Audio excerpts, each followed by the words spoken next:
ಊಹಿಸಿಕೊಳ್ಳಿ ಸ್ನೇಹಿತರೆ, ಅಲೆಗಳ ಅಬ್ಬರದ ಕೆಳಗೆ ಮೌನವಾಗಿ ಮಲಗಿರುವ ಒಂದು ಬೃಹತ್ ಸಾಮ್ರಾಜ್ಯ. ಸಾವಿರಾರು ವರ್ಷಗಳಿಂದ ಮನುಷ್ಯನ ಕಣ್ಣಿಗೆ ಬೀಳದ ಆ ರಹಸ್ಯ ಲೋಕ ಈಗ ದಿಢೀರಂತ ಪ್ರತ್ಯಕ್ಷವಾದರೆ ಏನಾಗಬಹುದು? ಹೌದು, ಇದು ಕೇವಲ ಕಲ್ಪನೆಯಲ್ಲ, ಭಾರತದ ಇತಿಹಾಸವನ್ನೇ ಬದಲಿಸಬಲ್ಲ ಒಂದು ಮಹಾನ್ ಆವಿಷ್ಕಾರ. ಸಾವಿರಾರು ವರ್ಷಗಳಿಂದ ನಾವು ಮಹಾಭಾರತದಲ್ಲಿ ಓದಿದ್ದ ದ್ವಾರಕಾ ನಗರ ಕೇವಲ ಕಥೆಯೆಂದು ನಂಬಿದ್ದವರಿಗೆ ಈ ಆವಿಷ್ಕಾರ ಒಂದು ಎಚ್ಚರಿಕೆಯ ಗಂಟೆಯನ್ನ ಕೊಟ್ಟಿದೆ. ಶ್ರೀಕೃಷ್ಣ ಭೂಮಿಯನ್ನ ತೊರೆದ ಕ್ಷಣ ಇಡೀ ನಗರ ಸಮುದ್ರ ಪಾಲಾಯಿತು ಎಂಬ ಪುರಾಣದ ಸಾಲುಗಳು ಇಂದು ಕಣ್ಣು ಮುಂದೆ ಜೀವಂತವಾಗಿವೆ. ಇಲ್ಲಿ ಪತ್ತೆಯಾದ ಮಣ್ಣಿನ ಪಾತ್ರೆಗಳು ಮತ್ತು ಕಲಾಕೃತಿಗಳು ಈ ನಗರವು ಎಷ್ಟು ಸುಧಾರಿತವಾಗಿತ್ತು ಎಂಬುದನ್ನು ಸಾರಿ ಸಾರಿ ಹೇಳುತ್ತಿದೆ. ಒಂದು ಸುಸಜ್ಜಿತ ಬಲಿಷ್ಠ ಸಾಮ್ರಾಜ್ಯ ಏಕಾಏಕಿ ಸಮುದ್ರದ ಪಾಲಾಗಲು ಕಾರಣವೇನು? ಭೀಕರ ಸುನಾಮಿಯೇ ಅಥವಾ ಭೂಮಿಯ ಅಕ್ಷರೇಖೆಯಲ್ಲಾದ ಬದಲಾವಣೆಯೇ? 1200 ವರ್ಷಗಳ ಹಿಂದೆ ಪತ್ತೆಯಾದ ಈ ನಗರದ ಅವಶೇಷಗಳು ಇಂದಿಗೂ ವಿಜ್ಞಾನಿಗಳಿಗೆ ಮತ್ತು ಇತಿಹಾಸಕಾರರಿಗೆ ಒಂದು ದೊಡ್ಡ ಸವಾಲಾಗಿ ನಿಂತಿದೆ. ಹೌದು, ಅದುವೇ ಶ್ರೀಕೃಷ್ಣನ ದ್ವಾರಕಾ ನಗರಿ.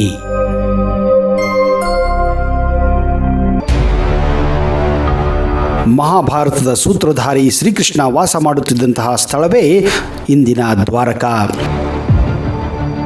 ಮಹಾಭಾರತ ಯುದ್ಧ ಮುಗಿದು ಪಾಂಡವರಿಗೆ ಅಧಿಕಾರ ಸಿಕ್ಕ ಬಳಿಕ ವಿಷ್ಣು ಅವತಾರಿಯಾದ ಶ್ರೀಕೃಷ್ಣನ ಅವತಾರ ಸಮಾಪ್ತಿಯಾಗುತ್ತದೆ.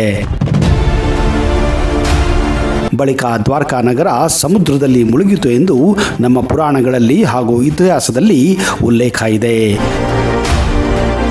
ಇದು ಕೇವಲ ಮಹಾಭಾರತದಲ್ಲಿ ನಡೆದ ಘಟನೆ ಅಂತ ಇದನ್ನು ಎಷ್ಟೋ ಜನ ಕಟ್ಟುಕತೆ ಎಂದು ನಂಬಿದ್ದಾರೆ.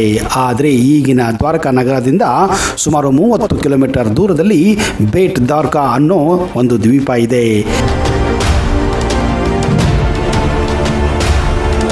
ಈ ದ್ವೀಪವನ್ನು ತಲುಪಲು ಓಕ್ಲಾ ಬಂದರಿನಿಂದ 3 ಕಿಲೋಮೀಟರ್ ಸಮುದ್ರದಲ್ಲಿ ದೋಣಿಯ ಮುಖಾಂತರ ಹೋಗಬೇಕಾಗುತ್ತದೆ. ಅಲ್ಲಿಯೂ ಕೂಡ ಶ್ರೀಕೃಷ್ಣನ ದೇವಾಲಯವಿದೆ. ಇತ್ತೀಚೆಗೆ ದ್ವಾರಕಾ ಹಾಗೂ ಬೇಟ್ ದ್ವಾರಕಾ ನಡುವೆ ಸಂಪರ್ಕ ಕಲ್ಪಿಸಲು ಒಂದು ಸೇತುವೆಯನ್ನ ಕಟ್ಟಲಾಗುತ್ತಿದೆ. ಅಲ್ಲಿ ಸಮುದ್ರದ ಆಳದಲ್ಲಿ ಪಿಲ್ಲರ್ ಹಾಕಲು ಪ್ಲಾನ್ ನಡೆಸುತ್ತಿರುವಾಗ ವಿವಿಧ ರೀತಿಯ ಪುರಾತನ ವಸ್ತುಗಳು ಕೂಡ ದೊರಕಿವೆ.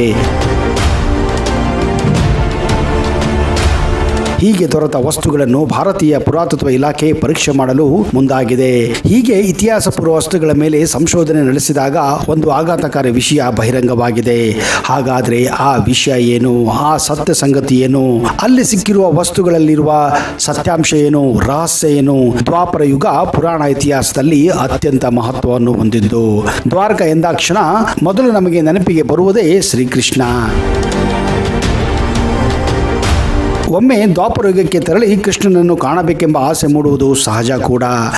ದ್ವಾರಕಾ ನಗರದ ನಕಲು ಎಂದೇ ಬೇಟ್ ದ್ವಾರಕಾವನ್ನು ಕರೆಯುತ್ತಾರೆ. ಶ್ರೀಕೃಷ್ಣನ ಮರಣದ ನಂತರ ದ್ವಾರಕೆಯು ಸಂಪೂರ್ಣವಾಗಿ ಸಮುದ್ರದಲ್ಲಿ ಮುಳುಗಿ ಹೋಯಿತು. ಈ ಬೇಟ್ ದ್ವಾರಕಾ ಧಾರ್ಮಿಕ ಸ್ಥಳವಾಗಿದೆ, ಅಲ್ಲದೆ ಚಾರಿತ್ರಿಕವಾಗಿಯೂ ಕೂಡ ಅತ್ಯಂತ ಪ್ರಖ್ಯಾತಿಯನ್ನು ಪಡೆದಿದೆ.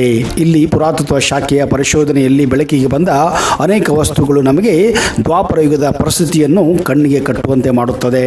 ಗುಜರಾತ್ನ ಪ್ರಮುಖ ಪ್ರವಾಸಿ ಪ್ರದೇಶವಾದ ಗೋಪಿ ತಲಾಬ್, ನಾಗೇಶ್ವರಕ್ಕೆ ಭೇಟಿ ನೀಡಿದ ನಂತರ ಬೇಟ್ ದ್ವಾರಕಾಕ್ಕೆ ಸಮುದ್ರದ ಪ್ರಯಾಣದ ಮೂಲಕ ನೀವು ಸೇರಿಕೊಳ್ಳಬಹುದು. ಹಿಂದೆ ಬೇಟ್ ದ್ವಾರಕಾವನ್ನ ಶಂಕುಧಾರ್ ಎಂದು ಕೂಡ ಕರೆಯಲಾಗುತ್ತಿತ್ತು.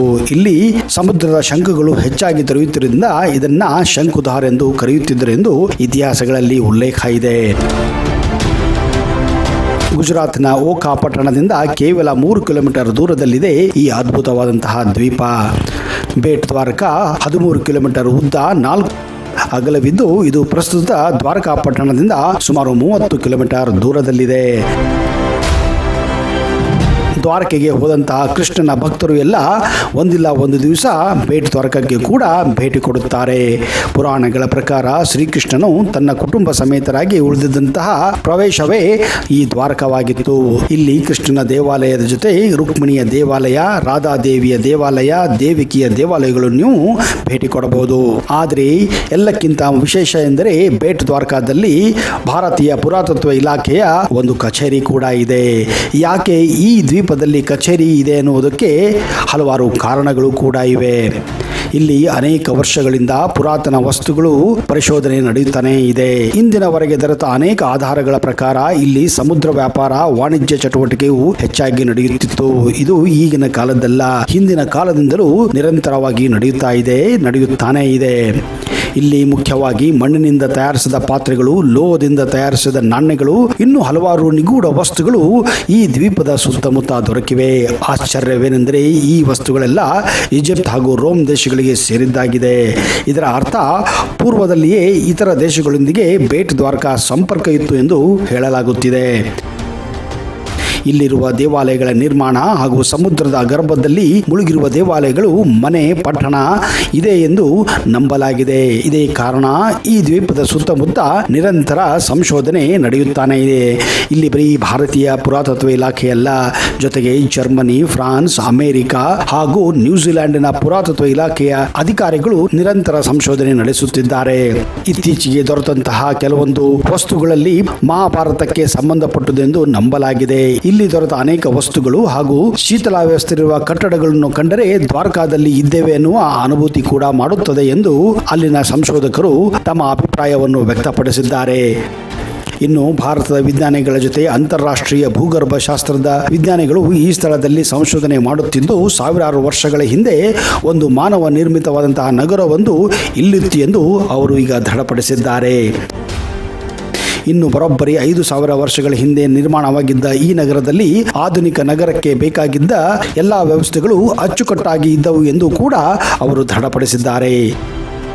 ಬೇಟ್ ದ್ವಾರಕಾ ಸಮೀಪದಲ್ಲಿ ನಡೆಸಿದ ಕಡಲ ತೀರದ ಸಂಶೋಧನೆಯಿಂದ ತ್ರಿಭುಜಾಕಾರದ ಕೊಂಡಿ ಪಾಷಾಣ ಮತ್ತು ಉಂಗುರಾಕಾರದ ಕಲ್ಲಿನ ಲಂಗರುಗಳು ಕೂಡ ಬೆಳಕಿಗೆ ಬಂದಿರುವುದು ಎಲ್ಲರಿಗೂ ಒಂದು ಕುತೂಹಲವನ್ನು ಸೃಷ್ಟಿಸಿದೆ. ಬೇಟ್ ದ್ವಾರಕಾ ಪ್ರದೇಶವು ದೊಡ್ಡ ಬಿರುಗಾಳಿಗಳು ಹಾಗೂ ಚಂಡುಮಾರುತಗಳಿಂದ ರಕ್ಷಿಸಲ್ಪಟ್ಟಿದ್ದರಿಂದ ಇದು ಲಂಗರ ಇಳಿಯುವಿಕೆಗೆ ಅತಿ ಅನುಕೂಲವಾದಂತಹ ಸ್ಥಳವಾಗಿತ್ತು ಎಂದು ಇದರಿಂದ ಸ್ಪಷ್ಟವಾಗುತ್ತದೆ. ಇದೇ ಕಾರಣ ಈಗ ಗುಜರಾತ್ ಸರ್ಕಾರ ಹಾಗೂ ಭಾರತ ಸರ್ಕಾರ ಓಕ್ಲಾ ಬಂದರಿನಿಂದ ಬೇಟ್ ದ್ವಾರಕಕ್ಕೆ ನೇರ ಸಂಪರ್ಕ ಕಲ್ಪಿಸಲು ಈಗ ಇಲ್ಲಿ ಸೇತುವೆ ನಿರ್ಮಾಣದ ಕಾರ್ಯವನ್ನು ಕೈಗೆತ್ತಿಕೊಂಡಿದೆ. ಅತಿ ಶೀಘ್ರದಲ್ಲಿ ನೀವು ಬೇಟ್ ದ್ವಾರಕಾವನ್ನು ನಿಮ್ಮ ಕಾರುಗಳ ಮೂಲಕ ಅಥವಾ ಬಸ್ಸುಗಳ ಮೂಲಕ ಕೂಡ ಭೇಟಿ ಕೊಡಬಹುದು. ಸ್ನೇಹಿತರೆ, ಇಷ್ಟೆಲ್ಲ ಕುತೂಹಲಕಾರಿ ವಿಷಯವನ್ನು ಹೊಂದಿರುವಂತಹ ಈ ಬೇಟ್ ದ್ವಾರಕಾವನ್ನು ನೀವು ದ್ವಾರಕಾ ಅಥವಾ ಗುಜರಾತ್ಗೆ ಹೋದಾಗ ದಯವಿಟ್ಟು ಭೇಟಿ ಕೊಡಿ ಹಾಗೂ ಅಲ್ಲಿರುವ ಈ ಎಲ್ಲ ಮಾಹಿತಿಯನ್ನು ಕಣ್ಣಾರೆ ನೋಡಲು ನಿಮಗೆ ಅನುಕೂಲವಾಗುತ್ತದೆ. ಇಂತಹದೇ ಕುತೂಹಲಕಾರಿ ವಿಷಯಗಳನ್ನು ಮುಂದಿನ ಸಂಚಿಕೆಯಲ್ಲಿ ಮತ್ತೆ ತರುತ್ತೇನೆ. ಅಲ್ಲಿಯವರೆಗೆ ಜೈ ಹಿಂದ್, ಜೈ ಕರ್ನಾಟಕ. ಫೋಕಸ್ ನೋಡಿ, ಫೋಕಸ್ ಮಾಡಿ.